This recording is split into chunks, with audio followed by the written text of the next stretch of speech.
नमस्कार विद्यार्थी मित्रांनो, काल आपण GST बाबत काही महत्त्वाची इन्फॉर्मेशन आणि काही उदाहरणं सोडवून बघितली. त्याच्यात आपण काय काय बघितलं त्याची एकदा आपण रिव्हिजन करूया. आपण दोन प्रकारचे टॅक्स इनव्हॉइस बघितले.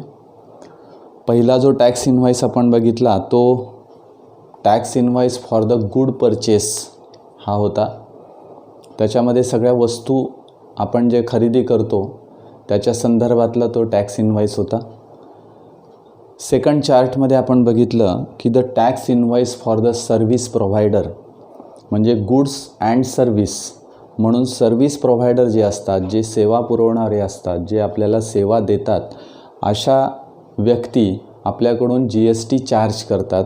त्यांचा जो टॅक्स इनव्हॉइस आहे ते टॅक्स इनव्हॉइसचा अभ्यास आपण केला. त्याच्यानंतर पुढे जाऊन आपण कोणकोणत्या प्रकारचे गुड्स आणि कोणत्या प्रकारचे services, now rate of the GST charged on the goods and services यांच्या बाबतीत आपण एक छोटंसं डिस्कशन या ठिकाणी बघितलं. तो चार्ट तुम्हाला पेज नंबर 84वर दिलेला आहे. त्या 84वरचा जो चार्ट आहे तो तुम्ही व्यवस्थित बघायचा आहे. त्यानंतर मी एक वेबसाईटचा ॲड्रेस तुम्हाला दिलेला होता. त्या वेबसाईटच्या ॲड्रेसमधून तुम्हाला वेगवेगळ्या प्रकारचे पुन्हा एक मोठी लिस्ट तुम्हाला त्या ठिकाणून काढता येईल. कारण प्रत्येक वस्तू ज्या आहेत त्या वस्तूचं क्लासिफिकेशन करण्यात आलेलं आहे आणि त्या क्लासिफिकेशननुसार त्यांना स्टेज 1, स्टेज 2 किंवा स्लॅब 1, स्लॅब 2, स्लॅब 3 याप्रमाणे त्यांना GST चार्ज केला गेलेला आहे. बरोबर. हे मी मराठीतून सांगतो आहे, याचा अर्थ असा की तुम्हाला ते समजावं, तुम्ही ते व्यवस्थित समजून घ्यावं आणि एकदा समजलं की मग आपल्याला कुठल्याही भाषेमध्ये त्याचं म्हणजे एक्सप्लेनेशन करता येतं, ते एक्सप्लेनेशन आपल्याला देता येतं. म्हणून मी मुद्दामून मराठीमध्ये अतिशय सोप्या भाषेमध्ये तुम्हाला समजून सांगण्याचा प्रयत्न करतो. त्याच्यानंतर ॲक्टिव्हिटी नंबर 1, 2, 3 अँड 4 मी तुम्हाला सांगितलं होतं. काही विद्यार्थ्यांनी माझ्याकडे त्या ॲक्टिव्हिटीसुद्धा पाठवलेल्या आहेत. खूप खूप त्यांचं अभिनंदन. ते खूप मनावर घेत आहेत आणि ताबडतोब ते काम करत आहेत. बघा मित्रांनो, ज्यावेळेस आपल्याला सांगितलं जातं, आपल्याला ते समजलेलं असतं, त्यावेळेस पटकन त्याची ॲक्शन घेणं आणि ताबडतोब त्याचा सराव करणं हा सगळ्यात महत्त्वाचा भाग असतो. त्यामुळे तुम्ही इथे जर आळस केला तर मग तुम्हाला ह्या ज्या बाबी आहेत ह्या पुढे जाऊन पटकन कळणार नाहीत. त्याच्यासाठी खूप मेहनत घ्यावी लागेल, कष्ट घ्यावे लागतील. त्यामुळे आत्ता जे होतं आहे त्यामध्ये तुम्ही लक्ष देऊन ते काम केलं पाहिजे. ओके. नंतर आपण GSTच्या बाबतीमध्ये CGST and SGST these are the 2 types of the GST. ह्या दोन प्रकाराच्या GSTमध्ये कशा पद्धतीने GST घेतलं जातं, किंवा मी तुम्हाला मागच्या वेळेस टॅक्स इनव्हॉइसमध्ये सांगितलं की CGST आणि SGST आर द सेम, दोघंही सारखे असतात. They are under the GST, त्या GSTच्या अंडर ते आहेत. त्यामुळे GST जर 18% असेल तर 9% CGST अँड 9% SGST असं त्या ठिकाणी असतं. याच्यावर आधारित काही उदाहरणं आपण 4.1 मध्ये बघितलेले आहेत. आता आपल्याला 4.1 मधले काही 2 उदाहरणं सोडवायची आहेत आणि त्याच्यानंतर अतिशय महत्त्वाचा भाग की या GSTमध्ये ट्रेडिंग कसं होतं आणि कशा पद्धतीचे टॅक्सेस आपल्याला चार्ज केले जातात आणि ते गव्हर्नमेंटला कसे मिळतात, या पद्धतीचा एक भाग आपल्याला बघायचा आहे. पण सुरुवातीला आपण 2 उदाहरणं सोडवणार आहोत. ते उदाहरणं GSTवर आधारित आहेत. मागच्या स्ट्रीममध्ये जे काही उदाहरणं आपण सोडवलेली आहेत त्याचाच पुढचा भाग आहे असं समजा. या ठिकाणी example number 6 and example number 7 practice set 4.1 याच्यातली ती 2 उदाहरणं आहेत. ही 2 उदाहरणं आपण सोडवूया. त्याच्यानंतर अतिशय महत्त्वाचा कन्सेप्ट आपल्याला आज बघायचा आहे. कारण तो कन्सेप्ट एकदा आपल्याला कळाला की आपल्याला बाकीचा भाग अतिशय सोपा होईल. त्यामुळे तुम्ही कुठल्याही टॅक्स इनव्हॉइस ताबडतोब चेक करू शकाल किंवा तुम्हाला स्वतःला टॅक्स इनव्हॉइस तयार करता येईल. तर अशा पद्धतीचा भाग तुम्हाला पुढच्या या थोड्या काही मिनिटामध्ये आपण घेणार आहोत. पण आधी आपण 2 उदाहरणं सोडवूया. त्यातलं 6वं उदाहरण आहे, मी या ठिकाणी वाचतो, तुम्ही नीट लक्ष द्या. Tiptop electronics supplied an AC of 1.5 tons to a company. Cost of AC supplied is rupees 51,200 with GST. Rate of CGST on AC is 14%. बघा, रेट ऑफ CGST काय असतं की उदाहरण वाचताना आपल्याला ज्या बाबी लक्षात यायला हव्यात त्या बऱ्याचशा विद्यार्थ्यांच्या लक्षातच येत नाही. म्हणून मी माझ्या स्वअभ्यासाचे तंत्र आणि मंत्र याच्यामध्ये जे सांगितलं की या ठिकाणी तुम्हाला वाचन आणि आकलन या दोघांचाही ताळमेळ झाला पाहिजे. कारण आपल्याला असं वाटतं इथे CGST असं दिलेलं आहे, आपण GST वाचून टाकतो. म्हणजे GST वाचून टाकला तर तो 14%, मग 14%च्या निम्मे करतो, असा जो भाग येतो त्यामध्ये बराचसा गोंधळ होतो. सगळ्यांचाच होतो असं मला म्हणायचं नाही, पण अशा प्रकारचा गोंधळ त्या ठिकाणी होतो. पुन्हा एकदा वाचतो. Tiptop electronics supplies an AC of 1.5 ton to a company. Cost of AC supplied is rupees 51,200 with GST. The rate of CGST on AC is 14%. Then find the following amounts as shown in the tax invoice of Tiptop electronics. Tiptop इलेक्ट्रॉनिक्सच्या tax इन्व्हॉइसमध्ये दाखवलेल्या ज्या काही किमती आहेत, जे काही rates आहेत ते कसे आहेत ते तुम्हाला या ठिकाणी काढायचं आहे. बरोबर. मग आता काय काय काढायचं आहे आपल्याला. फर्स्ट वी फाइंड दॅट, या पूर्ण उदाहरणावरून रेट ऑफ SGST पहिला भाग मला काढायचा आहे. रेट ऑफ SGST याचा रेट काढायचा आहे. Second, rate of GST on AC. Second, rate of GST on AC, त्या AC वरचा एकूण GST किती आहे. नंतर taxable value of AC. Third, taxable value of AC हे तुम्हाला काढायचं आहे.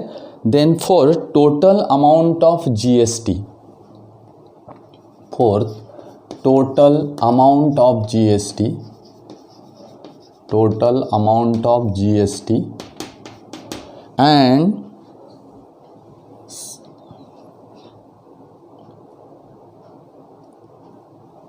fifth, amount of CGST. Amount of CGST. And sixth, amount of SGST. बघा, मी सांगितलं की याच्यामध्ये तुम्हाला म्हणजे लिखाण किंवा लेखी उदाहरणं जास्त आहेत, त्यामुळे तुम्हाला आकलनाचा भाग या ठिकाणी अतिशय महत्त्वाचा आहे. तुम्हाला आकलन झालं नाही तर काही उपयोग नाही. आकलन होण्यासाठी आपल्याला ज्या गोष्टींची माहिती हवी आहे ती माहिती जर आपल्याला परिपूर्ण नसेल तर आकलन होणार नाही, अंडरस्टँडिंग होणार नाही. मला समजणार नाही की CGST आहे काय आणि SGST आहे काय आणि किती घ्यायचा आहे, तो रेट कसा ठरवतात वगैरे वगैरे, हे तो आपल्याला माहिती असल्याशिवाय ह्या बाबी येणार नाहीत. त्यामुळे पुन्हा एकदा मी उदाहरण वाचतो. Tiptop electronics supplies an AC of 1.5 ton to a company. Cost of AC supplied rupees 51,200 with GST. बघा, कंसात त्या ठिकाणी विथ GST केलेलं आहे. म्हणजे 51,200 ही किंमत देऊन टाकलेली आहे ACची विथ GST. म्हणजे याच्यामध्ये GST इन्क्लूड झालेला आहे. येस, म्हणजे मला टॅक्सेबल अमाऊंट माहीत नाही आहे असा त्याचा अर्थ. बरोबर. We don't know the taxable amount of that AC. We have to find taxable amount of that AC. Yes. Now rate of CGST is given 14%. We already know that the rate of CGST is equal to rate of SGST and hence the rate of GST is 28%. SGST चा rate किती असेल 14% असेल, कारण CGST 14% दिलेलं आहे. Then find the following amounts. हे अतिशय सोपं असं उदाहरण या ठिकाणी दिलेलं आहे. मग आता सुरुवात कशी करायची, आपण उदाहरण लिहायचं कसं किंवा ते सोडवण्याची सुरुवात कशी करायची. कारण या ठिकाणी आपल्याला काही असं नाही की क्वाड्रॅटिक इक्वेशनमध्ये फॉर्म्युला मेथड आहे, मग त्या फॉर्म्युला मेथडमध्ये एक फॉर्म्युला दिलेला असतो, ABCच्या व्हॅल्यूज काढायच्या, ताबडतोब त्या ठिकाणी टाकायच्या आणि पटकन आपल्याला Xची व्हॅल्यू मिळून जाते, असं नाही. किंवा एखादं फॅक्टोरायझेशनवरचं उदाहरण असेल, त्या फॅक्टोरायझेशनवरच्या उदाहरणामध्ये ताबडतोब तुम्ही फॅक्टर्स पाडले, त्याचं स्प्लिटिंग केलं, पटकन आपल्याला मिळालं. मेकॅनिकल टाईप एक्झाम्पल्स जे आहेत त्या एक्झाम्पल्समध्ये वेगळा भाग आहे, पण या ठिकाणी प्रत्येक उदाहरण वेगळं आहे, प्रत्येक उदाहरणामध्ये सांगायचं वेगळं आहे. म्हणून त्या ठिकाणी तुम्हाला काय पाहिजे, पहिला भाग असा पाहिजे की तुम्हाला माहिती असली पाहिजे information collected, and second the use of that information, म्हणजे त्या माहितीचा उपयोग तुम्हाला करता आला पाहिजे. याचा अर्थ we must understand each and every example, each and every word which is given in that example. त्या एक्झाम्पलमध्ये प्रत्येक दिलेला शब्द जो आहे तो आपल्याला माहिती असला पाहिजे, त्याच्यावर आपल्याला काम करता आलं पाहिजे. अशा पद्धतीचं माहिती आपल्याला त्या ठिकाणी लागेल. मग आता प्रत्येक वेळेस लिखाणाची पद्धत बदलते इथे बघा, कारण प्रत्येक उदाहरण वेगवेगळं आहे, त्यामुळे लिखाणाची पद्धत ही बदलेलच. त्यामुळे आपल्याला सुरुवात कुठून करायची, तर first we are given that the cost of AC with GST. मी लिहिलेलंच होतं, बरोबर. पहिला आपण सुरुवात करूया इथे, cost of AC with GST. बघा, cost of AC with GST is equal to किती आहे, 51,200. मग इथे माझ्या लक्षात काय यायला हवं की total amount is equal to, total amount is equal to taxable amount, taxable amount. बघा मी शॉर्टकट लिहितो, प्लस GST. हा जो भाग आहे हा आपल्याला या ठिकाणी लक्षात आला पाहिजे. मग टॅक्सेबल अमाऊंट मला माहीत नाही, त्याच्याऐवजी मला X मानावं लागेल. पुढे आपण ते बघूया, बरोबर. टोटल अमाऊंट मला दिलेली आहे 51,200. Total amount is given with GST. Yes. Second, rate of CGST. आता काय दिलेलं आहे त्या एक्झाम्पलमध्ये मी ते लिहिणार आहे. Rate of CGST, CGST is equal to 14%. 14% तुम्हाला रेट ऑफ CGST दिलेला आहे. आता रेट ऑफ CGST हे SGSTच्या रेट बरोबर असतो, त्यामुळे मला काय लिहावं लागेल, rate of CGST is equal to rate of SGST. बरोबर. या ठिकाणी मी अशा पद्धतीने लिहिलं. मग what is the rate of SGST, 14%. मग खाली लिहायचं rate of SGST is equal to 14%. बरोबर. SGSTचा रेट 14%. मग याच्यावरून तुम्हाला रेट ऑफ GST काढता येईल का, correct. Rate of GST is equal to 14 + 14 that is 28%. Direct मला लिहायला काहीही हरकत नाही, कारण हे आपल्याला भाग हा माहिती असतो. मग पुढे मी जसं म्हटलं की total amount is given that is 51,200. Taxable amount is suppose X and GST charged is equal to how many %, 28% GST charge झालेला आहे. कशावर, टॅक्सेबल अमाऊंटवर 28%. म्हणजे या ठिकाणी कशा पद्धतीचं इक्वेशन येणार बघा, 51,200 is equal to X plus Xचे 28%, म्हणजे 28X डिवायडेड बाय 100. बघा इथेच इक्वेशन तयार होऊन गेलं, बरोबर. आणि ते फक्त आपल्याला लिहायचं आहे पुढे. It is very very simple. मग पहिलं मानणार मी काय, let the taxable amount is X. Let taxable amount of AC is equal to X rupees. Yes, X rupees मी टॅक्सेबल अमाऊंट मानलं. मग पुढे काय करणार, X रुपी टॅक्सेबल अमाऊंट मानलं तर X रुपयावर मला 28% टॅक्स घ्यावा लागेल, बरोबर. म्हणजे GST चार्ज, बरोबर. GST इज इक्वल टू Xच्या 28% म्हणजे X इंटू 28/100 म्हणजेच 28X/100. बघा 28x/100. पुढे मी काय करणार आता, हा GST मी काढून घेतला. मग टोटल अमाऊंट बघा, आता इथे इक्वेशन लिहिलेलं आहे, मला तेच इक्वेशन या ठिकाणी लिहायचं आहे. Total amount is equal to taxable amount plus GST मी घेतलेला आहे. येस, मग त्याच ठिकाणी मी या ठिकाणी लिहितो total amount is equal to taxable amount plus GST. मग आता टोटल अमाऊंट किती आहे, 51,200. What is taxable amount X plus what is GST 28x/100. Right here 28x/100. काल जो मुद्दा तुम्हाला मी सांगितला की कालच्या मुद्द्यामध्ये पर्सेंटेज काढता येणं हे सगळ्यात महत्त्वाचं आहे. अपूर्णांकांचा गुणाकार, भागाकार, बेरीज, वजाबाकी ह्या ज्या क्रिया आहेत, ह्या क्रिया बेसिक गोष्टी आपल्याला आल्याच पाहिजेत तरच उपयोग आहे. त्यामुळे आपल्याला ते येत नसतील किंवा थोडासा चुकत असो आपण, तर त्याचा सराव केला पाहिजे आपण. येस, 51,200 या ठिकाणी लिहिलं. x plus 28x divided by 100. आता काय करायचं, हे सोडवायचं. 51,200 is equal to 100 into x, that is 100x plus 28x means 128x divided by 100. तुम्हाला एक्सची व्हॅल्यू काढायची आहे, 100ने याला गुणावं लागेल.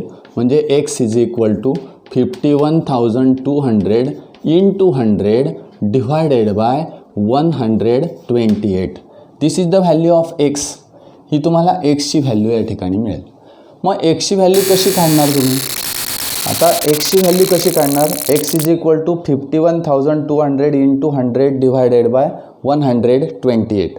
मग आता इथे एक्सची व्हॅल्यू मला काढायची आहे. x is equal to 51,200 into 100 म्हणजे या ठिकाणी 2 शून्य ठेवायचे divided by 128. Now if you multiply 4 by 128 into 4 is equal to 8 into 4 that is 32, that is 2, 3, 4 into 2 that is 8, 8 plus 3 that is 11, here is 1 and here is 5, 512. Yes, आता इथे 4ने तुम्ही भाग दिला तर 1, 2, 3, 4 या ठिकाणी उरत आहेत, त्या ठिकाणी ठेवले. म्हणजे x, value of x is equal to 40,000. Yes, 40,000 is the value of that AC, that is the taxable amount of the AC. X is, आपण काय मानलेलं आहे, एक्स बघा, x is taxable amount of AC is that x. आणि म्हणून आपल्याला त्या ठिकाणी मिळेल की taxable amount is equal to taxable amount of AC is equal to rupees 40,000. 40,000 रुपये आपल्याला ती ACची टॅक्सेबल अमाऊंट मिळेल. मग आता टोटल अमाऊंट ऑफ GSTची टोटल अमाऊंट कशी मिळेल मला, तर तुम्ही GSTची टोटल अमाऊंट काढताना तुम्ही 28 इंटू एक्स म्हणजे मी आत्ता काढलं आहे 40,000 डिवायडेड बाय 100 असं केलं तरी चालेल. किंवा तुम्हाला अमाऊंट दिलेली direct, that is cost of AC is given 51,200. त्याच्यातून टॅक्सेबल अमाऊंट जर वजा केली तर मी किती जास्त पैसे दिलेले ते मला काढता येईल. म्हणजे GST दिलेला आहे तो मला काढता येईल. म्हणजे total amount of GST is equal to total amount of GST is equal to total amount of GST काढताना मी काय करणार, 51,200 that is total amount of that AC minus taxable amount that is 40,000 हे वजा करणार इज इक्वल टू, तुम्ही जर वजा केलं तर हे किती मिळेल 11,200 रुपीज. हे तुम्हाला काय द्यावं लागेल, it is a GST on that AC. त्या ACवर तुम्हाला GST द्यावं लागेल. मग आता CGST किती आणि SGST किती, तर सरळ लिहायचं CGST is equal to SGST is equal to total amount of GST that is 11,200 divided by 2 is equal to total amount is 5,600 rupees and this is the taxable amount, GST or SGST and CGST of that AC. मग आता हे उदाहरण सोडवताना मला काय काय बाबींची गरज भासली किंवा मला काय काय गोष्टी लागल्या हे तुम्ही नोंदवून ठेवा आणि मग आपल्याला अशा प्रकारची उदाहरणं सोडवताना मी काय मानलं पाहिजे, कशा पद्धतीने गेलं पाहिजे, कोणाची बेरीज केली पाहिजे, हा भाग आपल्याला त्या ठिकाणी लक्षात येतो. आता सेकंड एक्झाम्पल जे आहे last, that is example number 7, ते आपण बघूया. हे अतिशय सोपं उदाहरण आपण या ठिकाणी बघितलं. Next example that is example number 7.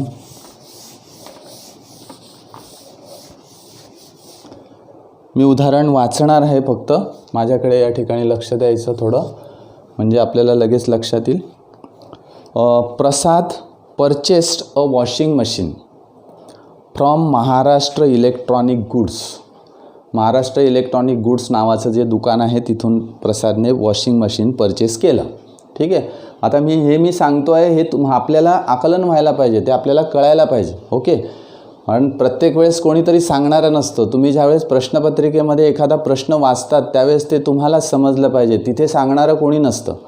त्यामुळे तुम्हाला एखादं उदाहरण सोडवायचं आहे तर तुम्हाला ते स्वतःला सोडवावं लागेल. म्हणून ह्या ज्या बाबी मी सांगतो आहे त्या बाबी तुम्ही नीट लक्षात घ्यायच्या आहेत. Yes. Now the discount of 5% was given on the printed price of ₹40,000.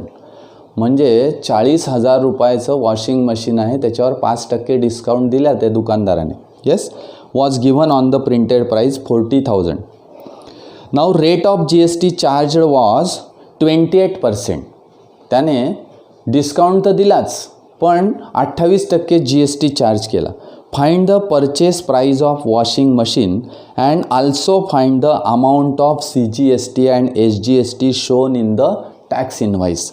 त्याच्या टॅक्स इनव्हॉइसमध्ये CGST आणि SGSTच्या अमाऊंट किती आहे हे तुम्हाला काढायचं आहे. पहिला मुद्दा काय काय दिलेला आहे की त्या वॉशिंग मशीनचं एकूण किंमत, बरोबर आहे. The price of that washing machine, printed price of that washing machine is 40,000. How many discount is given? 5% discount. 5% मला डिस्काउंट दिलेला आहे, बरोबर आहे. म्हणजे आता टोटल डिस्काउंट त्याला किती मिळाला, म्हणजे ॲक्च्युअली टॅक्सेबल अमाऊंट किती हे मला काढावं लागेल. कारण डिस्काउंट जो दिला त्या डिस्काउंटवर GST चार्ज नाही होत, त्याने तो डिस्काउंट देऊन टाकला त्या गिऱ्हाईकाला, बरोबर आहे. त्यामुळे आपल्याला 40,000 रुपीजवर 5% काढावं लागेल आणि ती जी अमाऊंट येईल this is the amount of discount given by the shopkeeper or we can say that Maharashtra electronic goods यांनी दिलेला तो डिस्काउंट आहे 5%, तो मला त्या अमाऊंटमधून वजा करावा लागेल. ओके. मग पहिला आपण विचारात घेऊया इथे डिस्काउंट 5% ऑफ 40,000. 40,000चे 5% मला काढायचे, बरोबर. कसं करणार मी? 40,000 into 5/100. 40,000 into 5/100 that is the discount. मग हे तुम्हाला या ठिकाणी कॅल्क्युलेट करावं लागेल. येस. किती मिळेल? 5×20 किती मिळाला? 2,000 रुपये मला डिस्काउंट मिळाला. येस. 2,000 रुपये डिस्काउंट मिळाल्यानंतर what is the taxable amount of the washing machine?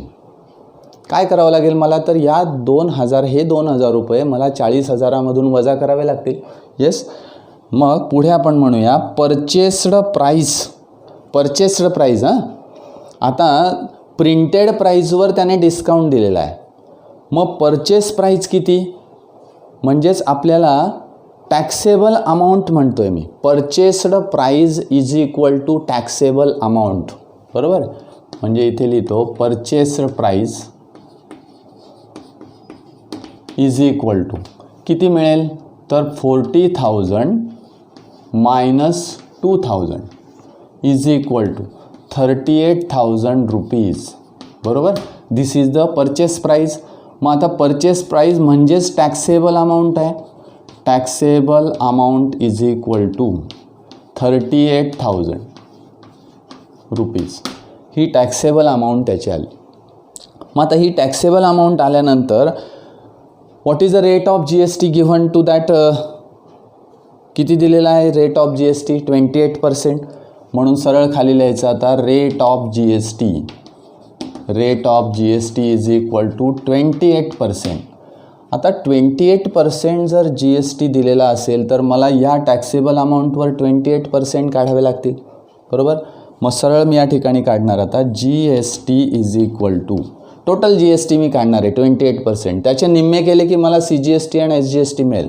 बरोबर.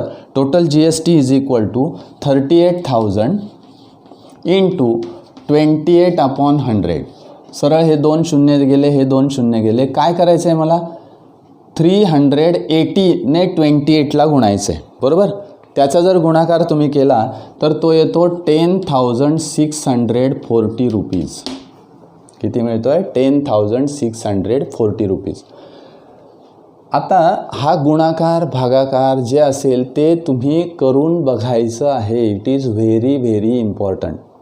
ते तुम्ही स्वतः करून बघा. त्याचं कारण असं की या ठिकाणी आपला वेळ जातो. मग हा वेळ आपल्याला कमी करायचा आहे म्हणून मी त्या ठिकाणी तुम्हाला फक्त सांगतो की यांचा फक्त तुम्ही गुणाकार करा आणि तो हा येतो. या ठिकाणी गुणाकार करण्यामध्ये वेळ आपला जाईल. येस. हे जे प्रात्यक्षिक आहे, ही जी कृती आहे ती तुम्ही करून बघायची म्हणजे तुमचा त्या ठिकाणी सराव होईल. ओके. आता हे टोटल जी एस टी म्हणजे हा जी एस टी मला या ठिकाणी मिळाला. This is the total G S T. नाव what is C G S T and S G S T. C G S T is equal to S G S T is equal to 10,640 divided by 2. 2ने मला फक्त या ठिकाणी भागायचं. जी amount येईल ती तुम्हाला माहिती आहे. 2ने भागितल्यानंतर 5,320 या ठिकाणी अमाऊंट येईल 5,320 rupees. This is the C G S T and S G S T. बरोबर. या पद्धतीने आपल्याला उदाहरणं सोडवण्याचा सराव हा त्या ठिकाणी करायचा आहे. आता एक अत्यंत महत्त्वाचा जो विषय आहे की या जी एस टीमध्ये ट्रेडिंग कसं केलं जातं किंवा G S T in trading. ट्रेडिंगमध्ये जी एस टी कशा पद्धतीने चार्ज केला जातो हा सगळ्यात महत्त्वाचा मुद्दा. कारण या ठिकाणी आपल्याला समजलं पाहिजे की बा ह्या जी एस टीचा जो पैसा आहे हा गव्हर्मेंटकडे कसा जातो, कोण देतं, कशा पद्धतीने तो त्या ठिकाणी कलेक्ट होतो. बरोबर आहे. आता आधी आपल्याला ती चेन समजून घ्यावं लागेल. What is the chain. The trading chain in the स्टेटमध्ये असलेली जी ट्रेडिंग चेन आहे ती ट्रेडिंग चेन आपल्याला समजून घेतली पाहिजे. आणि ती एकदा आपल्याला समजली की कशा पद्धतीने जी एस टी चार्ज होतो याचं पण आपल्याला या ठिकाणी विचार करायचा आहे. मग आता टॉपिक बघूया आपण. G S T in trading chain. आता आपल्याला माहिती आहे की आपण जेव्हा एखादी वस्तू घ्यायला जातो ते एका दुकानात जातो. एखाद्या दुकानात जातो, एक वस्तू आपण घेतो आणि येतो. याचा अर्थ तो दुकानदार म्हणजे तो रिटेलर आहे. तो दुकानदार म्हणजे काय आहे रिटेलर आहे. बरोबर. मग आता जिथे वस्तू तयार होते किंवा जो वस्तू तयार करतो त्याला म्हणतात मॅन्युफॅक्चरर. येस. मग कशा पद्धतीने ट्रेडिंग चेन असते बघा. मॅन्युफॅक्चरर ती वस्तू कोणाला देतो तर होलसेलर किंवा डिस्ट्रीब्युटर. होलसेलर और डिस्ट्रीब्युटर याला तो देतो. त्याच्यानंतर हा होलसेलर काय करतो रिटेलरला ती वस्तू विकत देतो. रिटेलर. येस. रिटेलर काय करतो ती वस्तू गिऱ्हाईकांना देतो म्हणजे कन्झ्युमरला देतो. बरोबर. This is the trading chain. मग आता या ट्रेडिंग चेनमध्ये each and every stage the GST we must have to pay. म्हणजे गव्हर्मेंटला आपल्याला GST प्रत्येक ट्रेडिंगमध्ये द्यावा लागतो. तुम्ही म्हणाल की सर प्रत्येक ट्रेडिंगमध्ये जर GST गव्हर्मेंटकडे द्यावा लागतो तर खूप मोठा GST तयार होत असेल आणि सगळाच पैसा कंझ्युमरकडूनच गोळा केला जातो. असं नाही. त्या ठिकाणी आपल्याला सगळ्यांना समान या ठिकाणी दिलेलं आहे. दिस इज द इनडायरेक्ट टॅक्स. मी आता सगळ्यात महत्त्वाचा मुद्दा सांगतोय की GST is the indirect tax. हा एक प्रकारचा इनडायरेक्ट टॅक्स आहे. आता मी जे खाली उदाहरण घेणार आहे त्या उदाहरणामध्ये तुम्हाला लक्षात येईल की कशा पद्धतीने त्या ठिकाणी ट्रेडिंग होतं आणि कशा पद्धतीने GST आपल्याला गव्हर्मेंटकडे जमा करावा लागतो. आणि each and every stage we must have to pay. म्हणजे आपल्याला ते पे करावेच लागतात. GST प्रत्येक ट्रेडिंगला आपल्याला ते पे करावं लागतं. मग आता आपण असा विचार करूया की suppose the manufacturer of the watch has sold one watch for ₹200. बरोबर. मॅन्युफॅक्चररने काय केलं, ₹200 एक घड्याळ विकलं. बरोबर आहे. ₹200. बघा, मॅन्युफॅक्चररने ₹200 होलसेलरला एक घड्याळ विकलं. आपण एक एक मुद्दा समजून घेऊ, कारण हे समजल्याशिवाय आपल्याला पुढे उदाहरणं सोडवताना याचा खूप आपल्याला उपयोग होणार आहे. येस. ₹200 मॅन्युफॅक्चरर होलसेलरला ते विकतो आहे. Sold this to the wholesaler. Wholesaler sold the watch for ₹300. Wholesaler काय करतो, ₹300 कोणाला विकतो आहे, रिटेलरला विकतो आहे. बरोबर. And retailer again sold this watch to the customer or consumer. Customer किंवा कंझ्युमर. बरोबर. यांना तो काय करतो, ते घड्याळ विकतो. पुन्हा किती रुपयाला विकतो, तर ₹400 विकतो. बघा, ₹200 घड्याळ ₹400 किंमत होते कंझ्युमरपर्यंत जात कस्टमरपर्यंत जात. बरोबर. आता rate of GST charge at every stage is 12%. प्रत्येक स्टेजला 12% GST चार्ज केला जातो आहे. Every stage. बघा. Now when how each trader pays GST and takes his input tax credit at every stage of transaction is shown in the following chart. आता आपल्याला एक चार्टचा विचार करायचा आहे. या चार्टच्या विचारामधून किंवा या चार्टमधून आपल्याला लक्षात येईल की बऱ्याच वेळा काय होतं की हा मॅन्युफॅक्चरर ₹200 विकतो आहे, याचा अर्थ यालासुद्धा GST लागणार आहे. म्हणजे GST यालासुद्धा पे करायचं आहे. बरोबर. होलसेलर काय करतो आहे, पुन्हा त्या जे घड्याळ आहे ते पुन्हा ₹300 विकतो आहे रिटेलरला. रिटेलर पुन्हा ते ₹400 विकतो आहे कंझ्युमरला. बरोबर आहे, कस्टमरला.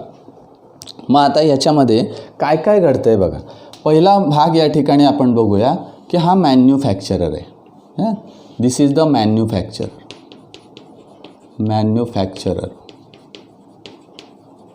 हा मॅन्युफॅक्चरर किती रुपयाला विकतो आहे घड्याळ, ₹200. ओके.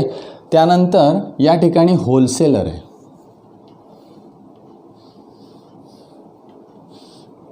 होलसेलर किंवा त्याला आपण डिस्ट्रीब्युटर म्हणूया. डिस्ट्रीब्युटर. त्यानंतर डिस्ट्रीब्युटर नंतर इथे येतो रिटेलर.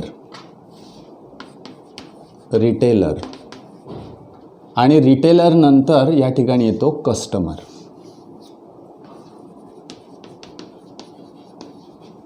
बरोबर. Customer.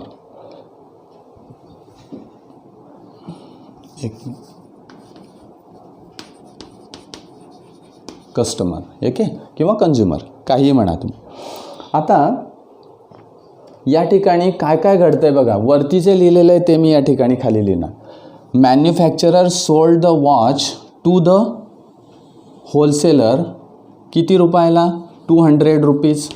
Yes, wholesaler sells the watch to the retailer for 300 rupees and retailer sold this watch to the customer for 400 rupees. 400 रुपयाला तो विकतोय. बरोबर. आता at every stage G S T charge 12%. G S T किती charge होत आहे? 12% त्या ठिकाणी चार्ज होत आहे. बरोबर. आता टोटल या ठिकाणी मी जर असा विचार केला की this is a G S T, या ठिकाणी तुम्हाला जी एस टी चार्ज केला जाणार आहे. Okay, this is G S T. G S टीमध्ये सी जी एस टी आणि एस जी एस टी बरोबर असे भाग आहेत. ठीक आहे, काय हरकत नाही. हेच जी एस टी आपण विचारात घेऊया. मग आता पहिला मॅन्युफॅक्चररने 200 रुपयाला घड्याळ विकलं. मग त्याला गव्हर्नमेंटकडे पैसे जमा करावे लागतील, जी एस टी जमा करावा लागेल. मग मॅन्युफॅक्चरर काय करतो की डायरेक्ट या ठिकाणी तुम्हाला जी एस टी गव्हर्नमेंटकडे जमा करतो. बरोबर आहे. किती जमा करतो? तर 12% ऑफ दिस अमाऊंट, या अमाऊंटच्या 12%. बरोबर. म्हणजे 12% ऑफ 200, 12%, 200चे 12% म्हणजे किती? ₹24. बरोबर. हा ₹24 या ठिकाणी देतो. That is G S T. म्हणजे याने जी एस टी किती दिला आहे? तर 24 रुपये. कोणाला दिला? गव्हर्नमेंटला. बरोबर.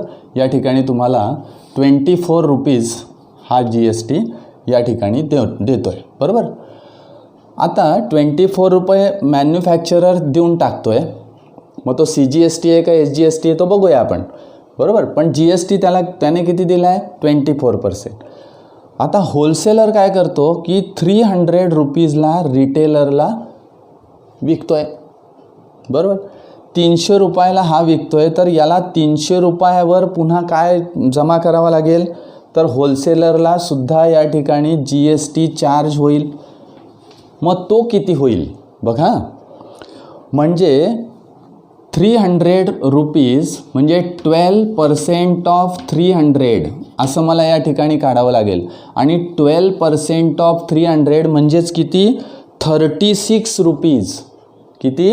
36 रुपीज या ठिकाणी काय करावं लागेल? त्याला जी एस टी द्यावा लागेल. मग तो सगळ्याच्या सगळा जी एस टी देत नाही. या ठिकाणी पूर्णच्या पूर्ण जी एस टी दिला जात नाही. का? कारण या 200 रुपयावरचा जी एस टी आधीच त्या ठिकाणी गोळा झालेला आहे. बरोबर आहे. त्या ठिकाणी मिळालेला आहे. मग काय करेल? तर आधी जी एस टी किती पेड केलेला होता? 24 रुपीज. बरोबर. म्हणजे या ठिकाणी हा होलसेलर किती जी एस टी देईल? तर 36 मायनस 24 इज इक्वल टू 12. म्हणजे हे फक्त 12 रुपयेच इथे जातील. बघा. म्हणजे हा किती जी एस टी पे करणार आहे? G S T is equal to 12 rupees. फक्त 12 रुपये. हा 24 रुपये देणारच आहे, हा 12 रुपये देणार आहे. आता रिटेलर काय करतो? पुन्हा रिटेलरला या ठिकाणी तुम्हाला द्यावंच लागणार आहे. म्हणजे पुन्हा रिटेलरसुद्धा या ठिकाणी जी एस टी देणार आहे गव्हर्नमेंटला. तो किती देणार आहे ते बघूया आपण. 400 रुपीज. आता 400 रुपीजचे 12% ऑफ 400 रुपीज. बरोबर. 12% ऑफ 400 रुपीज किती? 48 रुपीज. बरोबर. 48 रुपीज या ठिकाणी जी एस टी चार्ज होईल. मग 48 रुपीज टोटल दिला जाईल का? तर नाही. आधीचा चार्ज केलेला किती आहे? 36 रुपये आधी जमा केलेले आहेतच. सॉरी 12 रुपये आधी जमा केलेले. 48 रुपये आपल्याला या ठिकाणी द्यायचे आहेत. बरोबर. म्हणजे 36 रुपये आधी जमा झालेलेच आहेत.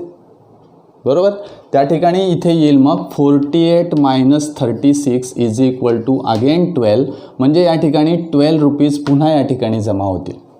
बरोबर. कारण बघा या ठिकाणी 36 रुपीज कसे होत आहेत? 24 रुपये आधी जमा केलेले आहेत आणि नंतर याने 12 रुपये जमा केले म्हणजे 36 रुपये जमा झाले. येस. त्यानंतर ते 36 रुपये मी काय केले? याच्यातून वजा करून घेतले 48मधून. उरले किती? 12 रुपये. ते गव्हर्नमेंटकडे देईल. म्हणजे हे 12 रुपये आणि हे 12 रुपये असे किती मिळतील इथे?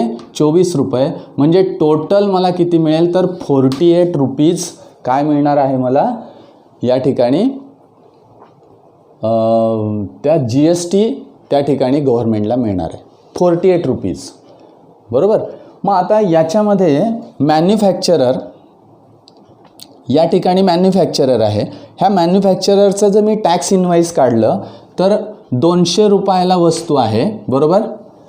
200 रुपयाला त्याने वस्तू दिलेली आहे, म्हणजे प्राईस म्हणूया आपण, प्राईस ऑफ वॉच इज 200.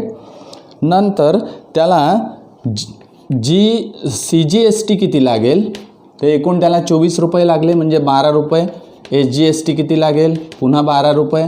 असे किती होईल, टोटल प्राईस किती होईल याची, 224 रुपीज. म्हणजे त्या घड्याळाची किंमत किती झाली, 224 रुपये, बरोबर. 24 रुपये तर त्याने या ठिकाणी जमा केले. ओके. आता पुढे हा होलसेलर काय म्हणेल, याची प्राईस किती आहे, what is the tax invoice of this, that is price is ₹300 and what is CGST and what is SGST. बघा CGST किती आणि SGST किती. CGST किती मिळेल याचा, तर मिळेल 18 रुपीज, कारण 6%, कारण 12% याचे 6% असं मिळेल. म्हणजे या ठिकाणी 18 rupees and 18 rupees, total is 36 होते. बघा त्या ठिकाणी इथे 336, म्हणजे 336 रुपये होलसेलरने हा रेट लावलेला आहे, कारण GST त्याने चार्ज केलेला आहे. आणि ते 36 रुपयापैकी 36 रुपये इथं जमा होत नाही आहेत. किती जमा होत आहेत, 12 रुपये फक्त जमा होत आहेत. त्याचं कारण काय, आधी 24 रुपये जमाच केलेले आहेत मॅन्युफॅक्चररने, म्हणून या ठिकाणी फक्त 12 रुपये गव्हर्नमेंटकडे जातील.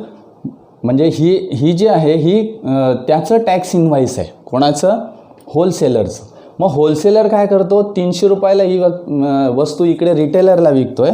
मग आता रिटेलरचं टॅक्स इनवाईस काय, retailer is equal to price of retailer.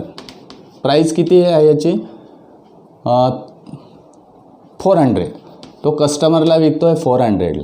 CGST किती, व्हॉट इज SGST, CGST किती मिळेल बघा, CGST मिळेल मला 24 रुपये, 24 रुपीज अँड 24, कारण टोटल किती आहे 48, म्हणून त्याचे निम्मे केले 6%, बरोबर. या ठिकाणी येईल 448, म्हणजे कस्टमरला 448 रुपये लागतील ते घड्याळ घ्यायला. त्याच्यावरचा चार्ज किंवा त्याच्यावरचा GST अशा पद्धतीने त्या ठिकाणी जमा होतो आहे. म्हणजे हा काय म्हणतो, होलसेलर, मॅन्युफॅक्चररने आधी टॅक्स भरलेलाच आहे, तो टॅक्स वजा करून हा गव्हर्नमेंटकडे टॅक्स भरतो. रिटेलर म्हणतो होलसेलरने टॅक्स आधी भरलेला आहे, मग आधी भरलेला जो टॅक्स असेल ना त्याला म्हणतात इनपुट टॅक्स क्रेडिट, बरोबर. त्याला काय म्हणतात, इनपुट टॅक्स क्रेडिट, बरोबर. मग आता मी काय केलं इथे, this is the output tax credit that is 48 rupees minus input tax credit that is 36 rupees, आणि मग हा GST आलेला आहे, बरोबर. तसंच या ठिकाणी याच्या बाबतीमध्ये, होलसेलरच्या बाबतीमध्ये आले बघा, this is the output tax and this is input tax and then the GST is 12%. म्हणजे हा एक भाग आपल्याला या ठिकाणी लक्षात ठेवावा लागेल. आता हा जो बिझनेस आहे, म्हणजे मॅन्युफॅक्चरर होलसेलरला देत आहे, बघा मॅन्युफॅक्चरर जेव्हा होलसेलरला देतं तो बिझनेस आहे B2B, म्हणजे business to business. Yes, wholesaler पुन्हा रिटेलरला देत आहे, रिटेलर ती वस्तू वापरतच नाही, ती विकण्यासाठी तो घेतो आहे, म्हणून हे जे ट्रेडिंग आहे ते सुद्धा B2B आहे, बरोबर. आणि मग या ठिकाणी पुढे कंझ्युमर किंवा कस्टमर ती वस्तू विकत नाही, ती वापरतो, म्हणजे ती स्वतःसाठी घेतो. त्यामुळे हा जो पुढचं जे ट्रेडिंग आहे ते B2C आहे, म्हणजे business to customer, business to consumer, अशा प्रकारचं ट्रेडिंग आपल्याला या ठिकाणी मिळतं, बरोबर. मग in every stage of a trading we have to paid the GST. Yes, कसा पेड करायचा आहे, after subtracting the tax he paid at the time of purchase. त्याने आधी परचेस करताना जो काही टॅक्स पेड केलेला आहे तो टॅक्स वजा करून आपल्याला तो टॅक्स त्या ठिकाणी GST पेड करावा लागतो, बरोबर. मग at the end of customer, आता तुम्ही बघितलं ॲट द एंड ऑफ कस्टमरने किती पैसे दिले, customer paid the ₹448 for the watch. So the total tax paid by the trader was indirectly paid to the customer. म्हणजे कस्टमरने तो इनडायरेक्टली त्या ठिकाणी पेड केला.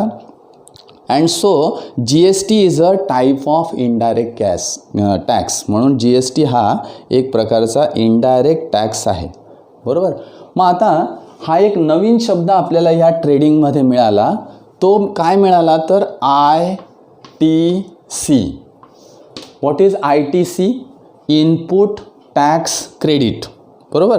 मग आता at the input tax credit, बरोबर. मग आता GST is lived and collected at every stage of trading. म्हणजे आता तुम्हाला कळालं असेल की GST हा प्रत्येक ट्रेडिंगला कलेक्ट केला जातो from manufacturer to customer. Now when trader pays GST at the time of purchase it is called input tax. बघा, व्हेन द मॅन्युफॅक्चरर किंवा आपण म्हणूया व्हेन द ट्रेडर म्हणजे कुठलाही ट्रेडर असो, तो पे GST at the time of purchase. तो खरेदी करताना जो काही टॅक्स पे करतो it is called as a input tax. And collects the GST at the time of cell which is called as a output tax, बरोबर. म्हणून मी आत्ता तुम्हाला सांगितलं की हा ₹48 हा आउटपुट टॅक्स आहे, ₹36 हा इनपुट टॅक्स आहे, बरोबर. आता तसंच या ठिकाणी output tax minus input tax, या ठिकाणी डायरेक्ट तो टॅक्स गव्हर्नमेंटकडे गेलेला आहे, कारण याचा इनपुट टॅक्स या ठिकाणी जमा झालेला आहे, बरोबर. त्यामुळे आपल्याला जो दिलेला आहे तो टॅक्स त्या ठिकाणाहून काय करावा लागतो, वजा करावा लागतो. And hence at the time of paying GST to the government, the trader deducts the input tax from the output tax and pays the remaining tax. म्हणजे फक्त रिमेनिंग टॅक्स पे केला जातो. आउटपुट टॅक्समधून इनपुट टॅक्स वजा करून उरलेली जी amount असेल ती आपल्याला गव्हर्नमेंटकडे जमा करावी लागते. And that's why GST payable is equal to, किती GST पे करायचं आहे तर GST payable is equal to output tax minus input tax. GST payable is equal to output tax minus input tax. म्हणजे आउटपुट टॅक्समधून मला input tax काय करायचं आहे, वजा करायचं आहे. आणि तेव्हा ती GSTची अमाऊंट आपल्याला गव्हर्नमेंटकडे जमा करावी लागते, बरोबर. आता या पद्धतीने आपल्याला GST चार्ज होतो. म्हणजे या ट्रेडिंगमध्ये तुम्हाला कळालं असेल की टोटल GST 48% मिळतो आहे. कोणाला? गव्हर्नमेंटला मिळतो आहे. त्याच्यातला 24 रुपये CGST आणि SGSTला 24 रुपये मिळत आहेत. मग अमाऊंट बरोबर येते की नाही बघा, हा 24, बरोबर. आता या ठिकाणी 12 रुपये हा देणार आहे, बरोबर. इथे 12 रुपये दिलेलेच आहेत ऑलरेडी आणि हे 12 रुपये म्हणजे किती झाले, 48 रुपीज. म्हणजे 48 रुपीज हे कोणाकडे जात आहेत, गव्हर्नमेंटकडे जात आहेत. अशा प्रकारचं ट्रेडिंग या ठिकाणी होत असतं. आणि या पूर्ण ट्रेडिंगवर आधारित आपल्याला उदाहरणं सोडवायची आहेत. हा जो मुद्दा आहे हा प्रत्येक टॅक्स इनव्हॉइसमध्ये तुम्ही जर कॅल्क्युलेट करून बघितलं तर त्या ठिकाणी इनपुट टॅक्स हा वजा करूनच तो गव्हर्नमेंटकडे पेड केला जातो. ठीक आहे. म्हणजे आपल्याला महत्त्वाचा मुद्दा या ठिकाणी एक कळाला की एक वर्ड कळाला ITC. याचा फुल फॉर्म आहे इनपुट टॅक्स क्रेडिट, बरोबर. आणि GST कसा पे केला जातो तर output tax minus input tax. Output tax हा आउटपुट टॅक्स आहे 48, 36 इनपुट टॅक्स आहे त्याने आधी जमा केलेला आहे 36 रुपीज त्याने आधी टॅक्स पे केलेला आहे. म्हणून तुम्ही आधी जमा केलेला गव्हर्नमेंटकडे जमा केलेला टॅक्स त्याच्यामध्ये काय होत जातो, वजा होत जातो. किंवा या होलसेलरने याला दिलं तर याने आधी याला चार्ज केलेला असेल 36 रुपये, मग हा काय म्हणेल की 36 रुपये वजा करून घ्या कारण तो मी आधी दिलेला आहे. त्यामुळे अशा पद्धतीचा भाग या ठिकाणी ट्रेडिंगमध्ये येत असतो. ठीक आहे. आज आपण या ठिकाणी थांबणार आहोत. उद्याच्या स्ट्रीममध्ये आपल्याला पुन्हा याच्यावरची GSTवरची काही अतिशय महत्त्वाची उदाहरणं सोडवायची आहेत. ठीक आहे, हा कन्सेप्ट नीट समजून घ्या. थोडंसं या ठिकाणी तुम्ही स्वतः विचार केला तर तुम्हाला लगेच लक्षात येईल. कारण बऱ्याच वेळा असं असतं की हे ताबडतोब लक्षात येत नाही आपल्या. त्यामुळे थोडंसं आपल्याला कष्ट घ्यावे लागतील, थोडंसं आपल्याला लक्ष द्यावं लागेल. बाकीचा भाग अतिशय सोपा आहे. खूप मोठे कॅल्क्युलेशन याच्यामध्ये नाही आहेत. समजण्याचा भाग सर्वात जास्त आहे. ओके, आज आपण थांबूया. उद्याच्या स्ट्रीममध्ये नवीन उदाहरणं आपण सोडवूया.